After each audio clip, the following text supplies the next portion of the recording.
नमः सिद्धेभ्यः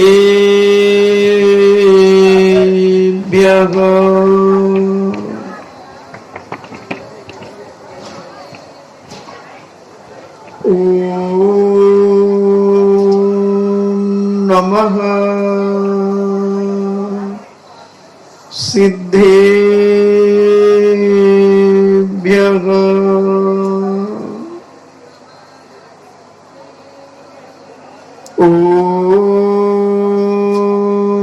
नमः सिद्धेभ्यः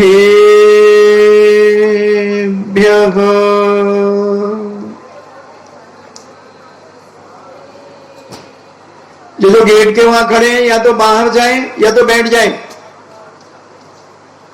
निकल जाए, कोई भी खड़ा नहीं रहेगा वहां पर।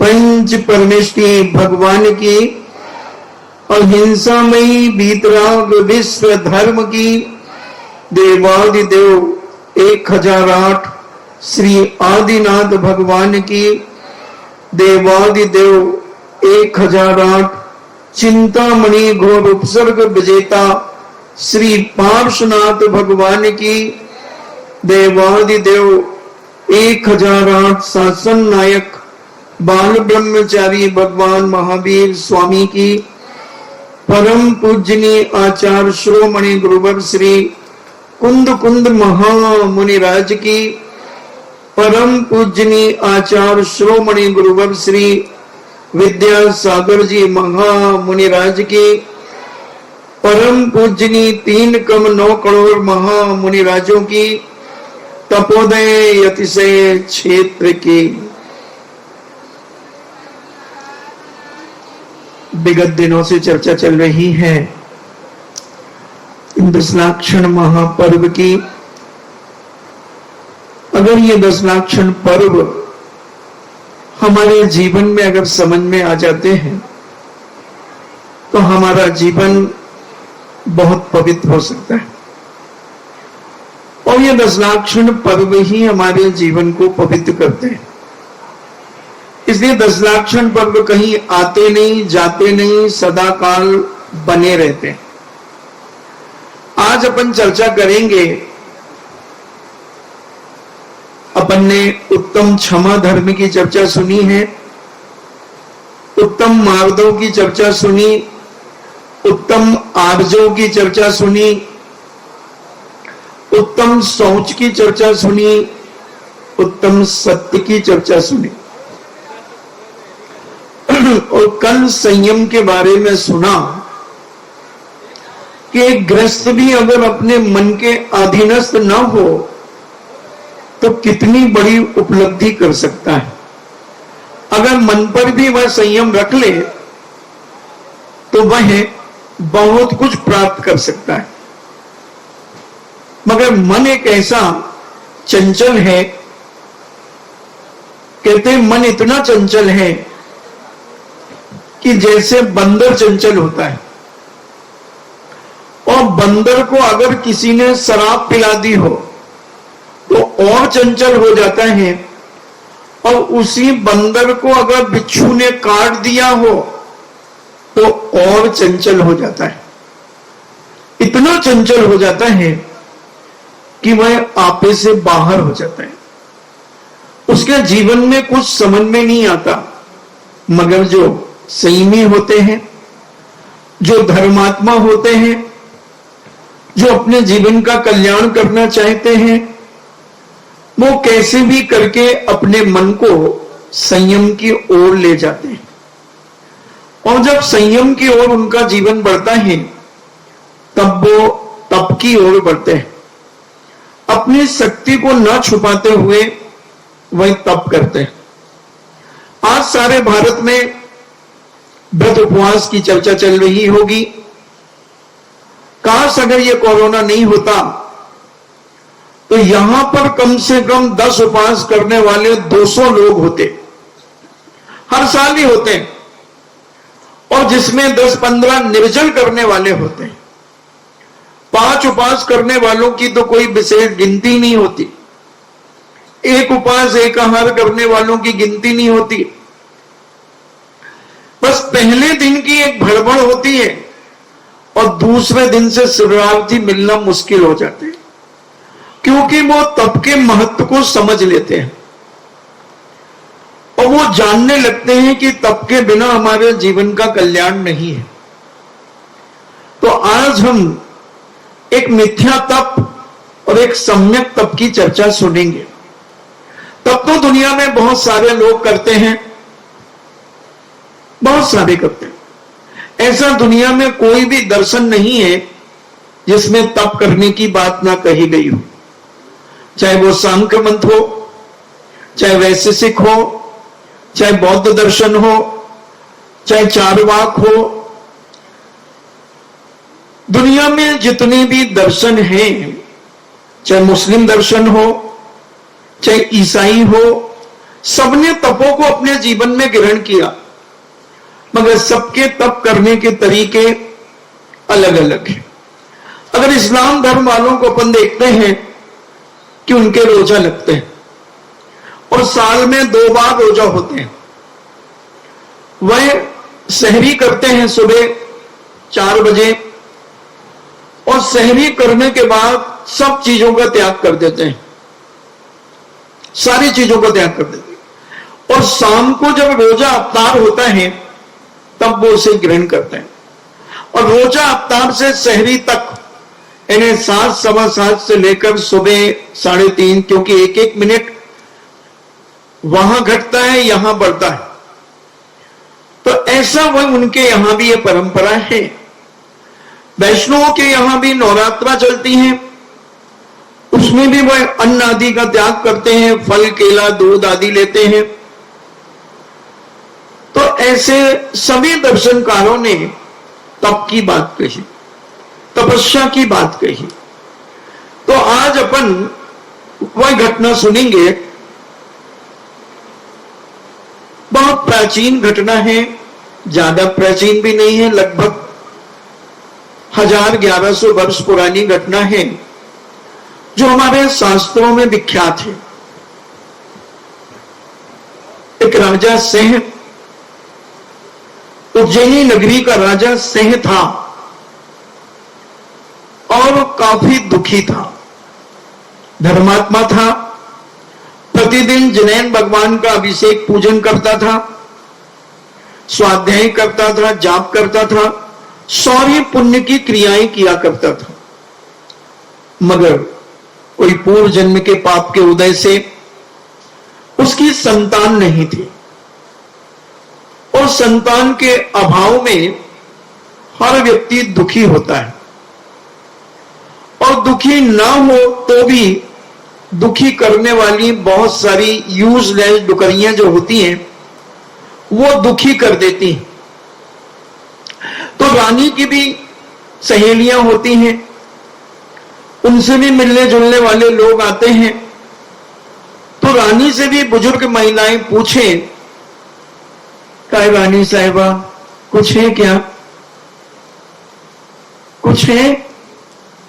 वो बेचारी मन मार के कह दे कुछ नहीं है और जले में नमक छिड़क दे।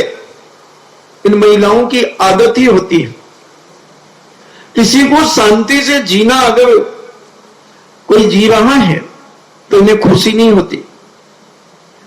इन्हें लगता है कि हम जैसे पाप में लिप्त हैं तो ये सामने वाला भी पाप में लिप्त क्यों नहीं हो रहा है, इसका कल्याण हो जाएगा तो और हमारी दुर्गति होगी तो हम इसे रोक लें, इसे भ्रष्ट कर दें, इसके मन को मानसिक तनाव पैदा करा दें, डिप्रेशन में ला दें और इसके मन में एक फितूरी पैदा करा दें कि मेरी संतान नहीं है, मेरी संतान नहीं है। ऐसे बहुत सारी बेचारी बहुएं मेरे पास कई बार होते आ जाती कि महाराज जी हमें कोई तकलीफ नहीं है, हमारी सासू मां को कोई तकलीफ नहीं है, मगर जो सासू मां की सहेलियां हैं वो डोकरियां, यूजलेस डुकरियां, वो हमारी सासू के कान भरती हैं, वो आग लगाती है मंदिर में बैठ करके और इतना तक भड़का देती है मैंने कहा था ना तुमसे, तुम उससे शादी मत करो बेटे की। देखो उसकी 5 संतानें हो गई और इसको 6 साल हो गए, उसकी एक भी नहीं है। ऐसी ऐसी आग लगाती हैं, ये नारदगिरी करती हैं, और ये मरकर के जब दुर्गतियों में जाती हैं, जब सड़ती हैं, तब इनके कोई आंसू पहुंचने वाला नहीं होता। और रानी को भी भड़काती, मगर रानी धर्मात्मा थी, सम्यक दृष्टि थी। वह जानती थी कि ये सब कर्म के उदय का खेल है। अगर मैंने पूर्व जन्म में ऐसे कोई पाप किए हैं, अगर मैंने गर्भपात कराया है, दूसरों के प्रति ईर्षा भाव रखा है, दूसरों का विनाश करने का परिणाम मैंने किया है, दूसरों की संतानों के प्रति मैंने घृणा भाव किया है, तो मेरी भी संतानें नहीं होंगी।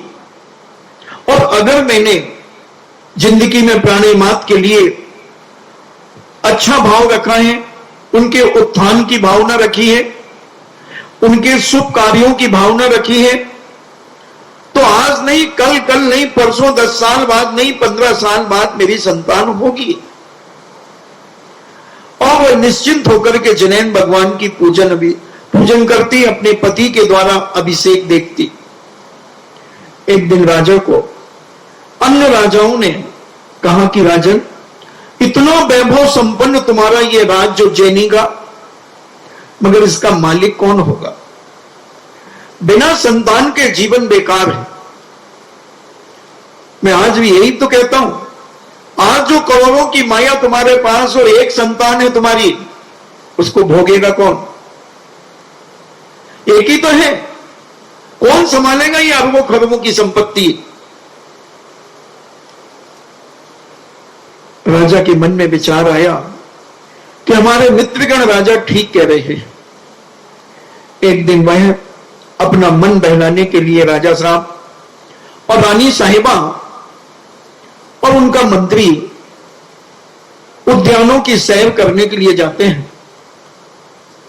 उद्यानों में घूमते घूमते एक खेत की ओर राजा साहब चले जाते हैं, और उस खेत में जब राजा साहब जाते हैं तो एक कांस होता है, कांस जो बड़ी बड़ी डगालों जैसे होता है, और उसी कांस के बीच में एक नन्हा पुन्ना प्यारा बच्चा जन्मजात वहां पड़ा था। और राजा की नजर उसके ऊपर गई, और राजा ने उसे देखा और देख करके उसे उठा लिया, और उठा करके अपने आंचल से लगाया, अपने गले से लगाया। उसे बड़ी अनुभूति हुई, बड़ा रोमांच हुआ उसके अंदर। और वह इस बालक को लेकर अपनी रानी साहिबा के पास गया और बोले, ले तेरी गोद में एक बालक देता हूं। और उस बालक को देखकर रानी साहिबा कहती है, राजन ये किसकी संतान है? बोले, अपन तो कह देंगे गूढ़ गर्भ था। ये जंगल में किसकी, खेत में किसकी संतान थी? किसी की होगी। और मैंने आवाज भी लगाई, कोई उसका मालिक नहीं दिखा, कोई उसका मालिक नहीं दिखा।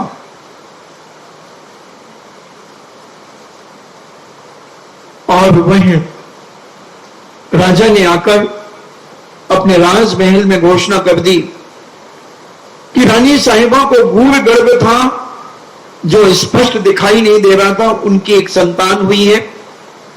और सारे नगर में बड़े धूमधाम से उत्सव मनाया गया जन्म का, और उसका नाम मुंज रखा गया, मुंज। और वह बच्चा जन्म लेकर धीरे धीरे बढ़ने लगा, उसे शस्त्र विद्याओं में पारंगत किया गया, अनेक बल प्रदर्शन कराए गए।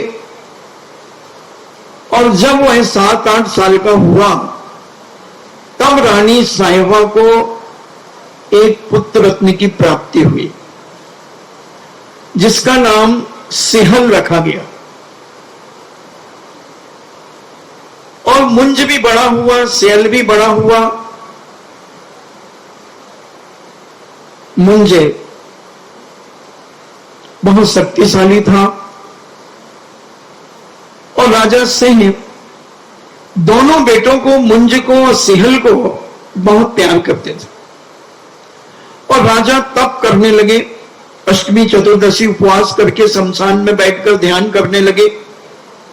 धीरे धीरे जब दोनों बेटे बड़े हो गए, उनका पाणी ग्रहण कर दिया गया और पाणी ग्रहण करने के बाद दोनों बेटे शांति से अपने जीवन को जीने लगे। एक दिन मुंज जंगल में से आ रहा था तो तेली मिला। तेली जानते हो ना, तेली, तेल बेचने वाला। वो बड़ा हट्टा कट्टा और बलिष्ठ था। अब उसने कहा मुंज से कि कौन हो तुम? बोले मैं राजा का राजकुमार। बोले कितनी ताकत है तुम्हारे पास? मैं अगर एक लोहे का दंड गाड़ देता हूं तुम उसे उखाड़ दोगे? उसने कहा कौन सी बड़ी बात, कौन सी बड़ी बात। और यहां जो राजकुमार सिहल था, इसका मेघावती नाम की एक कन्या से पाणी ग्रहण हुआ था, तो इसके युगल 2 पुत्र हुए थे। एक का नाम था भरथरी और दूसरे का नाम था सुखचंद्र। ये भी मुंज के साथ जंगलों में घूमा करते थे। और जब तेली ने एक लोहे का दंड गाड़ा और उसको कहा कि उसे निकालो, मुंज ने अपने साथियों से कहा कि इस दंड को निकालो। सारे साथी उसे नहीं निकाल पाए और मुंज ने एक हाथ से उसे निकाल दिया। फिर मुंज ने उस तेली से कहा कि अगर मैं दंड को गाड़ता हूं और तुम निकाल के बताओ तो मैं जानू। मुंज ने दंड को गाड़ा और तेली ने पूरी ताकत लगा दी उस दंड को निकालने के लिए। तेली नहीं निकाल पाया। इतने में सुखचंद भरथरी कहते हैं भैया अगर आपकी आज्ञा हो तो मैं इस दंड को निकाल दूं। मुंज कहता है चलो अभी बच्चे हो, अभी ढंग से दूध पीना आता नहीं और तुम दंड निकालोगे? चलो जाओ। बहुत टाल मटोल की, मगर सुखचंद भरथरी कहते हैं भैया कोई भी निकाल के दिखा दे, नहीं तो फिर हम तो हैं ही। सबने कोशिश की और भरथरी ने अपनी चोटी में बांध करके उसे खींच दिया। उसी समय मुंज को लगा किस राज्य के मालिक ये दोनों हो जाएंगे, ये तो मुझे कभी भी परास्त कर सकते हैं। और राजा सिंह ने मुंज और सिहल को राज पर, गद्दी पर बिठा दिया और उन्होंने तपस्या के लिए वो निकल गए। सारी राजनीति, धर्मनीति, सारी कुल परंपरा, सारी की सारी उन्हें समझा दी और कहा कि बेटा ध्यान रखना, अपने इस राज्य कुल में साधु संतों का आगमन होता रहा है और जब भी नगर में साधु संत हो तो उनकी आहार चर्या कराए बिना तुम सोना मत। सोना मत, देखो वो सो रही पीछे, सोना मत। अगर तुम सो जाओगे तो तुम्हारा पुण्य क्षीण हो जाएगा, पुण्य क्षीण हो जाएगा। दोनों ने कहा ठीक है और सिंह ने दिगंबरी दीक्षा धारण करके और घोर घोर तपस्या करने लगे। नदी के किनारे बैठकर ध्यान करने लगे, वृक्ष के नीचे बैठकर के ध्यान करने लगे, पहाड़ियों पर ध्यान करने लगे और ऐसी तपस्या करते करते अपने जीवन का अंत किया। अब मुंज के अंदर एक कसाई जागी कि ये दोनों मिलकर के मेरे राज्य को छीन लेंगे। उस उसने मंत्री से कहा, मंत्री, ये सुखचंद की और भर्तरी की तुम हत्या कर दो, इन दोनों का विनाश कर दो। मंत्री ने कहा, राजन, ऐसे कैसे हो सकता है? वो भी राजकुमार के पुत्र हैं और आप तो असली पुत्र नहीं हो राजा साहब के। आप तो जंगल में खेत में मिले हुए थे और ये सिंहल राजा के दोनों असली पुत्र हैं। ये जनता को ये बात मालूम नहीं है, इसलिए आप इसको राज ही रहने दो और इनका विनाश करवाने का परिणाम मत करो। और अगर विनाश तुम करोगे तो ये मानना तुम्हारा भी विनाश होगा। अगर तुम दूसरों को लूट करके, दूसरों का जीवन विनाश करके तुम अपना अधिकार जमाना चाहते हो तो तुम जिंदगी में कभी सुखी नहीं रह सकते, कभी सुखी नहीं रह सकते। और वह अड़ गया और उसने कहा कि कैसे भी हो इन दोनों को मारना है, इन दोनों को मारना है। मंत्री को रहा नहीं गया। मंत्री ने उन दोनों बच्चों से कहा कि ये मुंज जो तुम्हारा बड़ा भाई है, ये चाचा है, ये तुम्हारे जीवन का विनाशक है। जो उस दिन से ये जल रहा है, अंदर ही अंदर घुट रहा है कि ये कहीं मेरे राज्य को लूट करके मुझे आधीनस्थ न कर ले। भर्तरी और सुखचंद ने कहा, मैं अपने पिता से बात करता हूं। और जब पिता से बात की सेहल से, तो उन्होंने कहा, बेटा तुम क्यों नहीं इनकी फाइल निपटा देते हो? तुम कोई कमजोर थोड़ी हो। उन्होंने कहा, पिताजी हम ऐसा अन्याय करना नहीं चाहते। हम किसी के जीवन का विनाश करके, किसी की लाश पे खड़े होकर के हम खुशियां मनाना नहीं चाहते। हम ऐसी दशा में राज्य को छोड़ सकते हैं, क्योंकि पैसा ही सब कुछ नहीं है। पैसा तो हाथ का मैल है। अगर पूर्व जन्म का पुण्य है तो आदमी मिट्टी छुएगा तो सोना होगा, और पूर्व जन्म का पुण्य नहीं है तो सोना भी मिट्टी हो जाएगा। हमारे पूज्य कुंदकुंज स्वामी ने पूज्य समय सार ग्रंथ के अंदर सोना बनाने की विधि लिखी। सोना बनाने की विधि लिखी 231वें नंबर की गाथा पूज्य समय सार ग्रंथ के अंदर। अगर आप चाहें तो नोट कर लें उसे, आप भी सोना बना सकते हैं। कुंद स्वामी ने लिखी है। कुंद स्वामी ने 2000 साल पहले नाग फणीय मूलम, इन्हें नाग फणी की जड़, हथनी का मूत्र, सिंदूर और सीसा, ये 3 चरण की बात उन्होंने कर दी। चौथे चरण में उन्होंने कहा कि इन सब चीजों को एक कढ़ाई में घोटो और अगर पुण्य होगा तो सोना बन जाएगा। ये उनके लिए थप्पड़ मारा है जो पुण्य पाप को सोने की बेड़ी और लोहे की बेड़ी को एक मानते हैं। और ये विधि है सोना बनाने की, क्योंकि कुंद स्वामी अन्यथावादी नहीं हो सकते।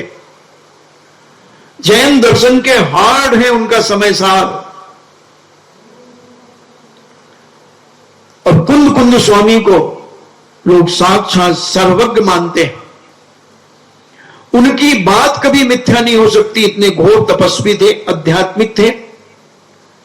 तो उन्होंने अपने समय सार ग्रंथ के अंदर सोना बनाने की विधि लिखी, और जिनको देखना हो वो मेरे पास आकर के देख लेगा, मैं दिखा दूंगा। और जिसमें हिम्मत हो वो बनाना भी सीख जाए, पूरी विधि की फोटो कर ले, फोटो खींच ले, और प्रैक्टिस करें, उसमें क्या दिक्कत है। और वह दोनों भाइयों ने पिता को कहा, पिताजी ऐसा पैसा, ऐसा राज्य किस काम का कि मैं अपने ही भाई का, अपने ही चाचा का विनाश करूं, उनके जीवन का सत्यानाश करूं। नहीं, हम दोनों राज्य छोड़ करके चले जाते हैं। पिता बहुत दुखी हुआ, बहुत दुखी हुआ पिता, और दोनों बेटे जंगल की ओर चले गए। एक मिथ्या तपों के लिए चला गया भर्तरी, तंत्रवादी मंत्रवादी के पास चला गया और उसका चेला बन गया। और वो भी तपस्या करने लगा। कभी एक टांग से खड़ा होता, कभी घुटने के बल खड़ा होता, कभी शीर शासन लगा करके खड़ा होता। अनेक अनेक आसनों के द्वारा वह घोर घोर तपस्या करने लगा, घोर घोर तपस्या करने लगा। उसके गुरु ने कहा कि अगर तुम कोई रसायन पैदा करना चाहते हो तो तुम एक दूसरे गुरु का मैं तुम्हें पता देता हूं, तुम उनके आश्रम में जाकर के तुम रसायन बनाना सीख सकते हो। उन्होंने कहा ठीक। और मैं गया, वहां जाकर के उसने रस बनाने की विधि सीखी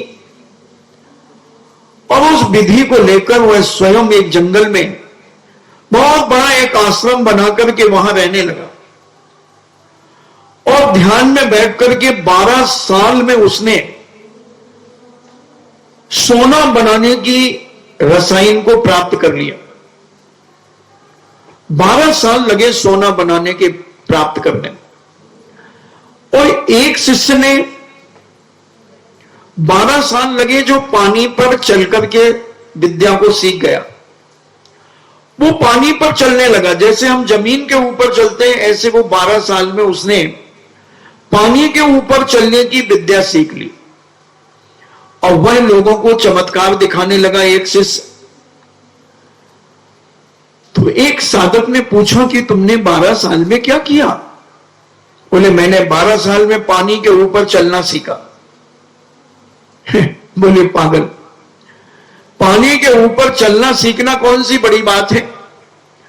तू 12 साल में सीखा, मैं 2 रुपए देकर के इस नदी से उस पार चला जाऊंगा एक नाव में बैठ करके। तू पानी में चल के जाएगा, तूने 12 साल खत्म किए और मैंने 2 रुपए में नदी पार कर ली। बोलो समझदार और बेवकूफ कौन है? तूने मिथ्या तप करके, इधर उधर के तप करके, राग देश को बढ़ाने वाले तप करके तूने अपनी जिंदगी में इस संसार के भोगों को प्राप्त किया, ये चमत्कार को प्राप्त किया। ये चमत्कार कोई मायने नहीं रखता। तपस्या तो वो होती है कि जिसकी चमत्कार स्वयं अपने आप प्रकट होते हैं। चमत्कार किए नहीं जाते, सिद्धियां की नहीं जाती। सच्चे साधु तपस्वियों को सिद्धि हो जाती। और भरथरी ने प्रति वर्ष साधना करता हुआ, तपस्या करता हुआ उसने भी रसायन को बना लिया। और एक तुमड़ी, तुम्हारी भाषा में कहें एक चरी, उसने रसायन बनाया। अगर आप लोगों को चाहिए हो तो मैं एड्रेस दे दूं उनका। सोना बनाने का रसायन चाहिए? नहीं चाहिए। सोना बनाने का रसायन। और उन्होंने कहा कि मैं 12 साल की साधना में मैंने ये सोना बनाने का रसायन प्राप्त किया अपनी तपस्या के माध्यम से, अपने तपों के माध्यम से। और उनके सैकड़ों शिष्य बन गए, सैकड़ों शिष्य बन गए। और उन्होंने अपने शिष्यों से कहा कि जाओ मेरे भाई को ढूंढ करके लाओ, मेरे भाई की क्या दशा है, कहां पर है मेरा भाई। और शिष्य चारों दिशाओं में चले गए। भरथरी धरी एक घनघोर जंगल में एक वृक्ष के नीचे बैठे हुए थे। उनके शिष्यों ने देखा, अरे ये तो नंग धड़ंग है, इसके पास एक 4 अंगुल का कपड़ा भी नहीं है तन को ढाकने के लिए, शरीर सूख करके कांटा हो गया है। ओहो, इसने अपना जीवन बर्बाद कर दिया। और मेरे गुरुजी ने तपस्या करके ऐसी शक्ति को प्राप्त किया है, ऐसी शक्ति को प्राप्त किया है जिस शक्ति के माध्यम से सोना बनाया जा सकता है।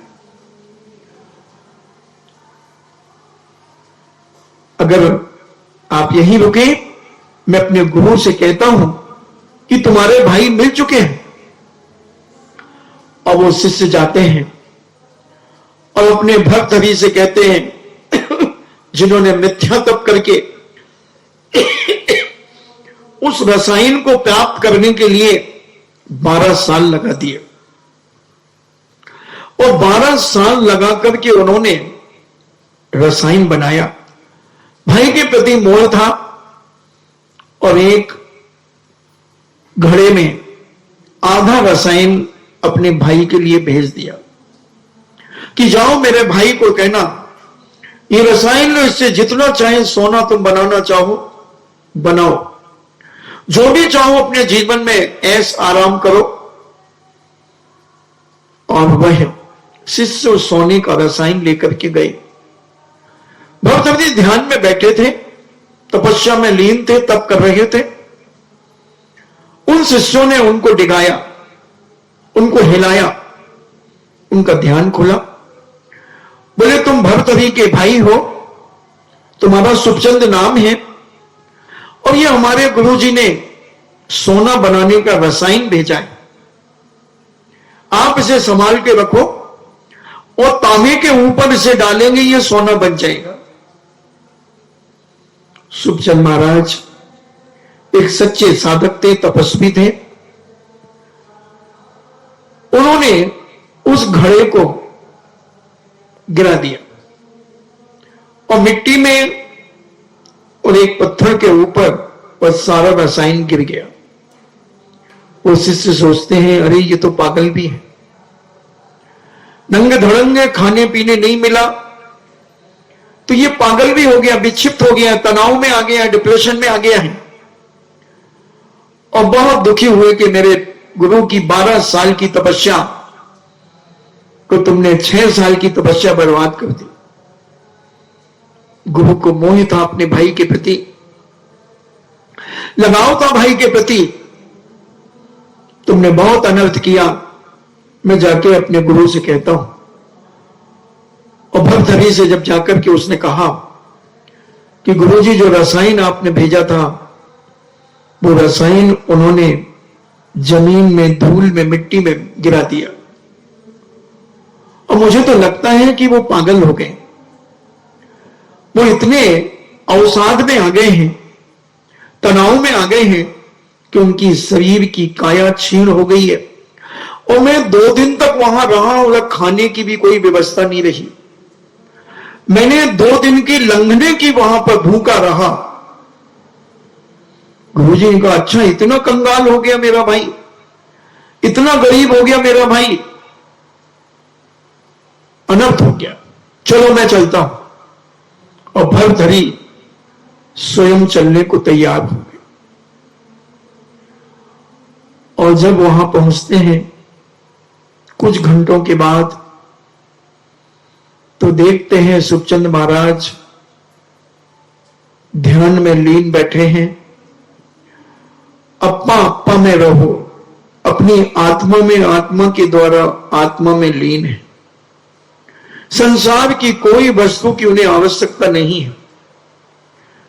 वो कहते हैं तन मिला है तब करो, करो कर्म का नाश, रवि शशि से भी बढ़कर तुम में है दिव्य प्रकाश। तुम्हारे अंदर वो अलौकिक शक्ति है, इस शरीर के माध्यम से हम तप करके कर्मों की निर्जरा कर सकते हैं, कर्म क्षयात, कर्मों का क्षय कर सकते हैं। और इस कर्मों का क्षय करके हम अपने जीवन में परंपरा से मोक्ष को प्राप्त कर सकते हैं। क्योंकि तप के बिना कभी आज तक किसी का कल्याण नहीं हुआ। तीर्थंकर क्यों ना हो, जितने भी तीर्थंकर हुए हैं, जितने भी साधु मोक्ष गए 6 महीने 8 समय में, 608 मुनिराज जो मोक्ष जाते हैं, ये बिना तपस्या के नहीं जाते, बिना तप के नहीं जाते, बिना ध्यान के नहीं जाते। आज भी विदेह क्षेत्र से 6 महीने 8 समय में 608 जीव मोक्ष जा रहे हैं। अगर 6 महीने का अंतराल भी पड़ जाए तो 8 समय में 608 जीव मोक्ष चले जाते हैं। और कब से जा रहे हैं? जब से सूरज और चांद है।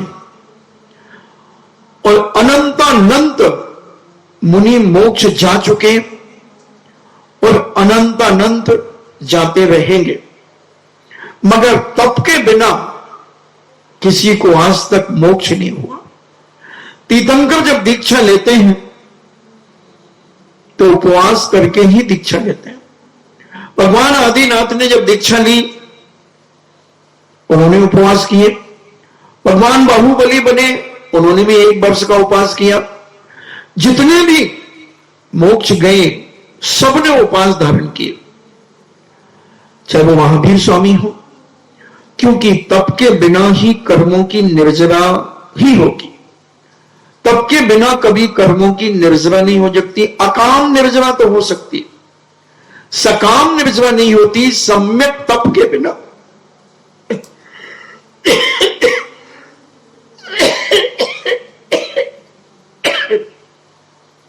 सम्यक तप के बिना कभी आदमी मोक्ष नहीं जा सकता। संसार के वैभव पालेगा मिथ्या तपों के द्वारा, अकाम निर्जरा कर लेगा, लंघने कर लेगा, मगर वो तप के अंतर्गत नहीं आएंगे, वो कुतप के अंतर्गत आएंगे। बहुत तपस्वी हैं दुनिया के अंदर, पंचाग्नि तप तपने वाले, सिर के ऊपर धधकती हुई सिगड़ी रख लेते हैं और चारों तरफ आग जला करके गर्मी में बैठे रहते हैं। ऐसे ऐसे तपस्वी हैं। 1994 में जब हमने अजमेर में चातुर्मास किया तो एक बाबा आया जो खड़ा हाथ किया था 28 साल से। उस समय उसे 28 साल हो गए थे हाथ को ऐसे किए हुए। खड़ेश्वर बाबा पेड़ों के नीचे झूला डाल करके उस पर लटके, वहीं मलमूत्र का विसर्जन कर रहे हैं, वहीं खा रहे हैं, पी रहे हैं। बहुत तपस्वी हैं बंदो दुनिया के अंदर, बड़ी बड़ी तपस्या करने वाले लोग, मगर धम्मम भोग निमित्तम, ये जो धर्म करते हैं भोगों की प्राप्ति के लिए, संसार यानी स्वर्ग के सुखों की प्राप्ति के लिए, संसार का वैभव की प्राप्ति करने के लिए। आप भी अगर व्रत उपवास संसार को पाने के लिए करते हैं तो आपके भी ये सम्यक व्रत उपवास नहीं होंगे। कर्म क्षय करने का भाव होना चाहिए। कर्म क्षयात, वो तो उसके पीछे सब मिलता ही है, सब मिलता है। आदमी गेहूं की खेती करता है तो गेहूं तो मिलता ही है, मगर उसके साथ में भूसा भी मिलता है। ऐसे ही धर्मात्मा जीव कर्मों की निर्जमा करता हुआ पुण्य प्राप्त करता है और संसार के वैभव को भी प्राप्त करता है। अगर संसार का वैभव का लक्ष्य तुम्हारा है तो तुम्हारा तप सम्यक नहीं है, वो मिथ्या है। और इधर सुखचंद महाराज को जब भर्तहरि ने डिगाया तो उन्होंने कहा कि भैया मैंने तुम्हारे लिए रसायन भेजा था, तुमने उसे गिरा दिया, लो मैं और आधा लाया हूं, आधा तुम रखो, आधा मैं रखता हूं। उन्होंने कहा भर्तहरि, क्या तुम्हारी और हमारी बाहुओं में इतनी ताकत नहीं थी कि हम मुंज को परास्त कर सके? अगर यही धन दौलत पैसा यही सारा राग रंग अगर मुझे चाहिए था, तुम्हें चाहिए था, तो हम तो वहां मुंज को युद्ध में परास्त करके और राजगद्दी पे बैठ सकते थे। मगर हम तो संसार की असारता को जानकर, धिक्कार है कि जो अपने सगे भाइयों को मारने के लिए तैयार हो जाए, अपने परिवार का विनाश करने के लिए तैयार हो जाए, ऐसा पैसा धिक्कार, ऐसी धन दौलत किस काम की? जो खून करके धन प्राप्त करे, झूठ साच बोल करके, मिथ्या भाषण करके। तुमने 12 साल में क्या प्राप्त किया? क्या प्राप्त किया तुमने? उसे गुस्सा आ गया। उसने कहा मैंने सोना बनाने का रसायन प्राप्त किया है, और एक बूंद अगर 1 किलो सोने तांबे पे डाल दूंगा, वो 1 किलो तांबा सोना बन जाएगा। बोले अच्छा, इतनी तपस्या की तूने, इतना तप किया? बोले हां। तुमने क्या किया? बोले मैंने तो कुछ नहीं किया, मैंने तो अपने कर्मों का क्षय किया, अपने कर्मों का नाश किया। नहीं, तुमने क्या प्राप्त किया, मैं ये पूछना चाहता हूं।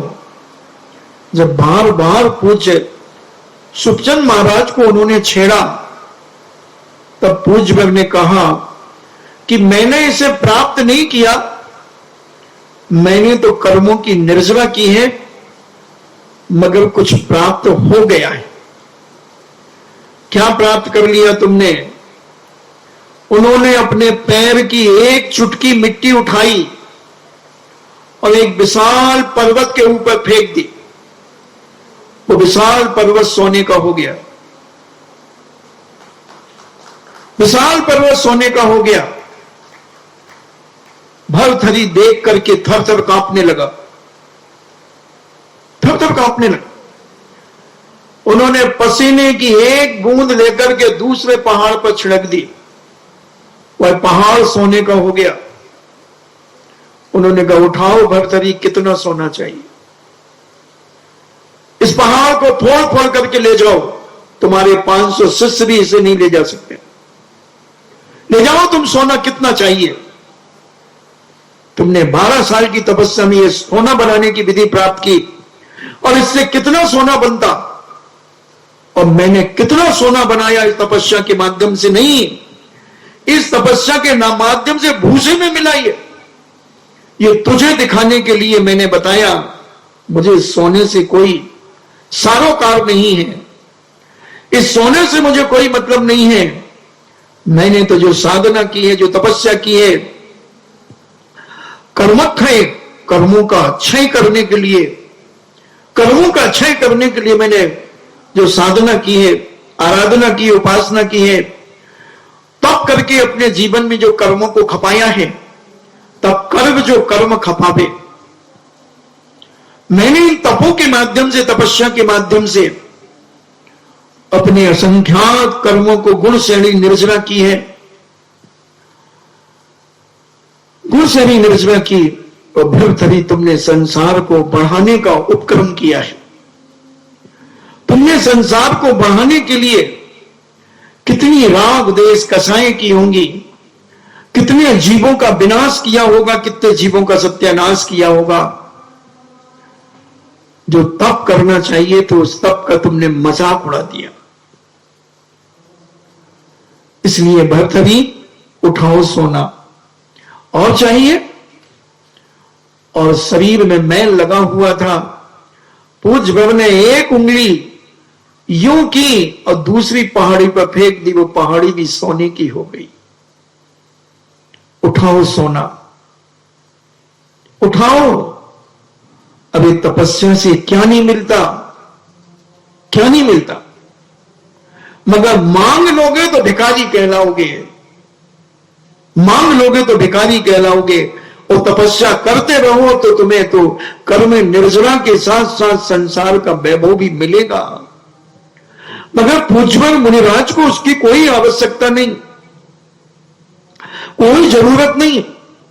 पूज्यवर ने उसे दिखाया और कहा भर्तहरि और क्या चाहिए? और क्या चाहिए?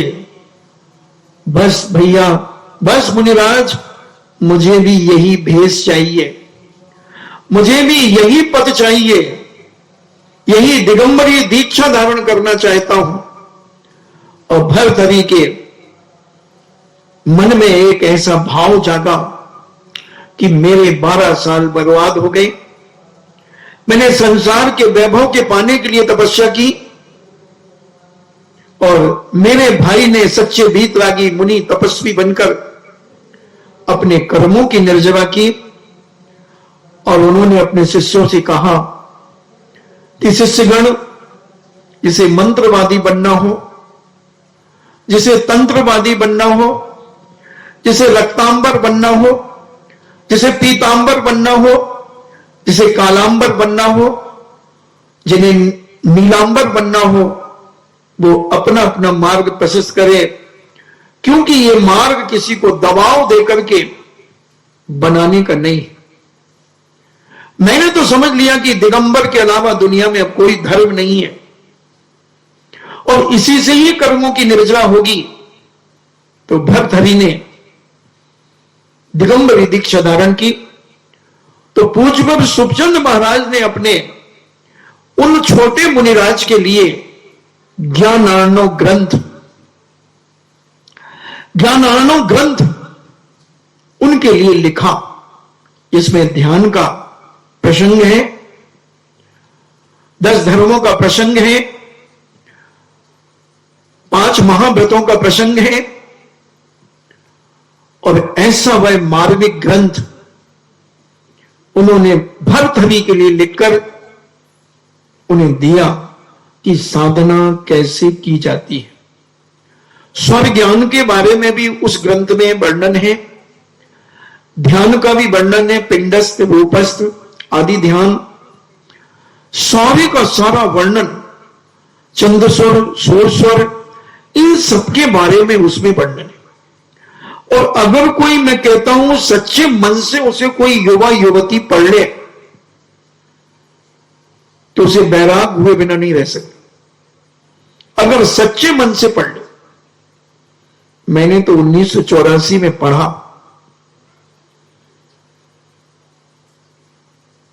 3-4 160 पेज उस ग्रंथ के पढ़े मैंने, बस पूरा ग्रंथ भी नहीं पढ़ा। और आचार्य विद्यासागर जी महाराज की चरण शरण में आ गया। संसार की असारता का भान, पंचदियों के विषयों के ऊपर जो कुठाराघात किया गया है, जो राग द्वेष के ऊपर जो कुठाराघात किया गया है, वो ऐसा अलौकिक है कि आदमी अगर श्रद्धा और समझ के उसे पढ़ता है तो मैं कहता हूं कि वो संसार के कीचड़ में कभी नहीं फंस सकता, संसार के कीचड़ में नहीं फंस सकता। कोई दुर्लभ ही होगा, दुर्भागा, जिसके तीव्र चारित्र मोहिनी कर्म का उदय होगा, मोहिनी कर्म का उदय होगा, वही जीव पढ़ करके भी संसार में पड़ जाएगा। और जिसका चारित्र मोहिनी कर्म का क्षयोपशम होगा, वो इस मार्ग में बढ़ जाएगा। ज्ञानार्णव एक ऐसा ग्रंथ कि अगर उसका स्वाध्याय व्यक्ति करे तो उसमें से वो मोती निकाल सकता है, वो रत्न निकाल सकता है कि उसे संसार में रहता हुआ भी संसार के ऊपर आ जाएगा। संसार में फंस गया है मगर संसार से निकल करके संसार में नहीं, संसार पर आ जाएगा। उसे ये पंच इंद्रियों के विषय असार लगने लगेंगे, असार भूत लगने लगेंगे और विचार करेगा कि मैं कहां इस कीचड़ में उलझ गया, कहां उलझ गया। क्योंकि तप के बिना दुनिया में कुछ भी प्राप्त नहीं होता। गांधी जी भी उपवास करते थे। जब गांधी जी कोई विशेष समस्या से घिरते थे तो वो उपवास करते थे। उपवास करें, मगर लक्ष्य हमेशा कर्मों का क्षय करना हो। नाम बढ़ाने के लिए उपवास ना करें कि 4 लोगों में मेरी चर्चा होगी, मैं उपवास करूंगा तो लोग मुझसे पूछेंगे साता है। कई लोगों को इसी में मजा आता है। अगर कोई उनसे एक बार पूछ ले साता तो है ना, हाँ साता है, साता है, वो 3 बार बोलेगी साता है, साता है। क्योंकि मैं तो नोट करता रहता हूं, मानसिकता में नोट करता हूं। कायदा तो यह है कि पता ही ना चले कि तुमने क्या कर लिया, मगर हम डिलोरा पीटते हैं। हम पहले से 8 दिन 15 दिन से डिलोरा पीटते हैं, हम ये करेंगे, हम वो करेंगे। पता नहीं कितना प्रचार प्रसार में टीएडीए कट जाता है, पुण्य क्षीण हो जाता है। तपस्या करना चाहिए, करना ही चाहिए, मगर डिलोरा पीट करके नहीं। कई लोग बड़ी श्रद्धा से करना चाहते हैं। 1994 की बात मुझे स्मरण में आ रही है।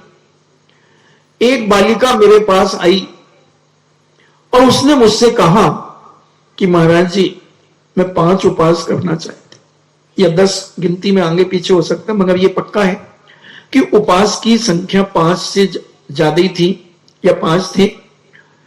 तो मैंने कहा बेटा करो। बोले मगर मेरी मम्मी मना कर रही है। मैंने क्यों? बोले वो कहती बेटा उपवास के बाद कम से कम 10,000 रुपया का खर्च करना पड़ेगा। 1994 अजमेर की घटना है ये। तो मेरी मां कह रही है इसलिए अपन नहीं करेंगे, क्योंकि अपनी अभी इतनी शक्ति नहीं है कि अपन 10,000 रुपए कर सकें खर्च। मैंने क्यों करना पड़ेंगे? अरे बोले महाराज जी सारे रिश्तेदारों को बुलाना पड़ेगा, उनका निमंत्रण करना पड़ेगा, उनको वस्त्र देना पड़ेंगे, बर्तन पता नहीं क्या क्या देना पड़ेंगे। मैंने कहा क्या बात करते हो? मैंने कहा शाम को प्रवचन में बताऊंगा। और शाम को प्रवचन में खूब सुनाया। और सुबह पूज्य मुनि श्री से कहा कि मैंने कहा महाराज जी बहुत सारे लोग कर्म क्षयात के लिए उपवास करना चाहते हैं, दिखावा के लिए नहीं, मगर वो बेचारे कम अमीर हैं तो उनकी माताएं उन्हें मना कर रही हैं। तो महाराज ने कहा क्यों? मैंने कहा ये राजस्थान में ऐसी परंपरा है देने लेने की, कपड़े देना, सासू को कपड़ा ना दो तो गुब्बारा सा मुंह फूल जाए और डुकरियां और आग लगाएं। कहीं भाई कहीं दियो थारी बहू तो उपवास किए ना, कहीं दियो? कहीं नहीं दियो भाई। मतलब रोज पूछवागी उनकी तेल लगाए, वो कुछ सारा किया, मतलब एक लोटा भी ना दी मां को। तो और पूरे मंदिर में सबसे बड़ा जमघट, अगर प्रचार मीडिया का अगर कोई स्थान है जैन समाज का तो ये मंदिर है। इस मंदिरों में बैठ करके डुकरियां क्या चर्चाएं करती हैं।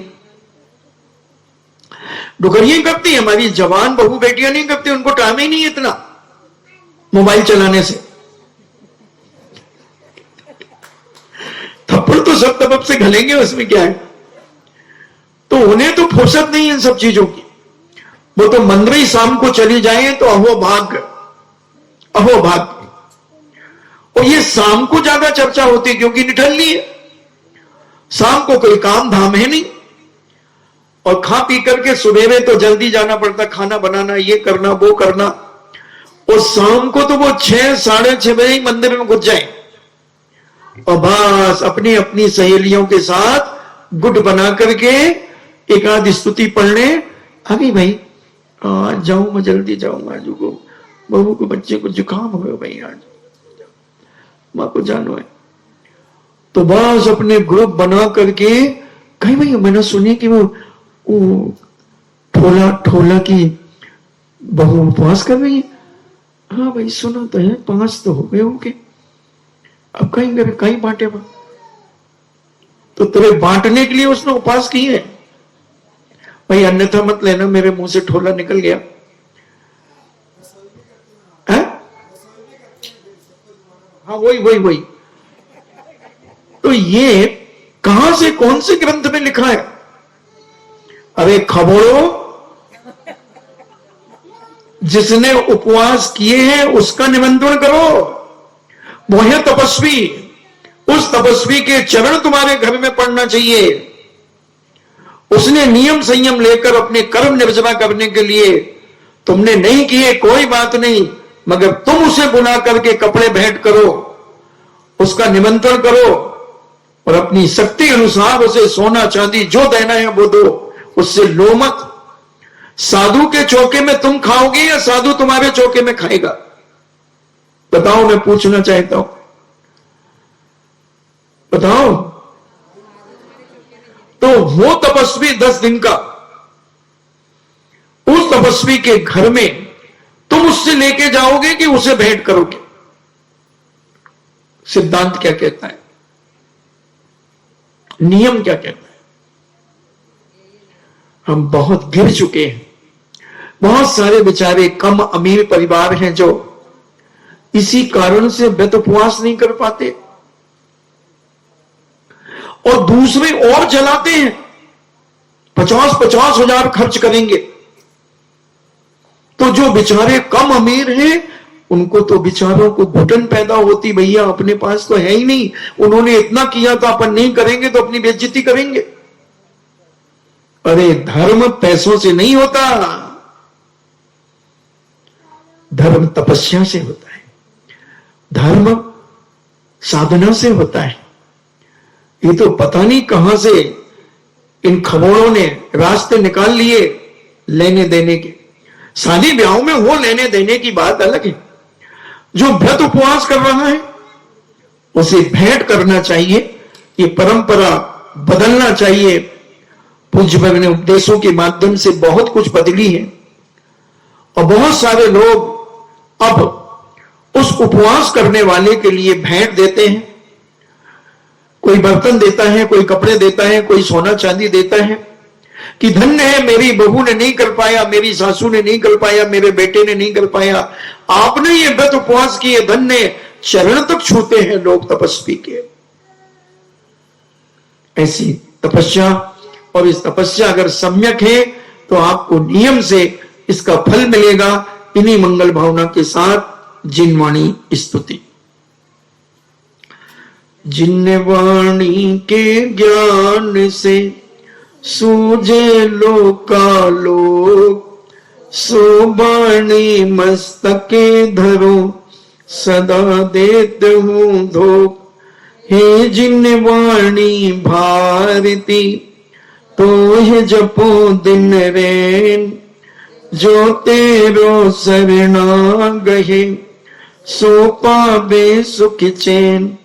देव भजो अरिहंत को गुरु सेवा निर्ग्रंथ, दया धर्म पालो सदा यही मोक्ष का पंथ। 9 बार नमो।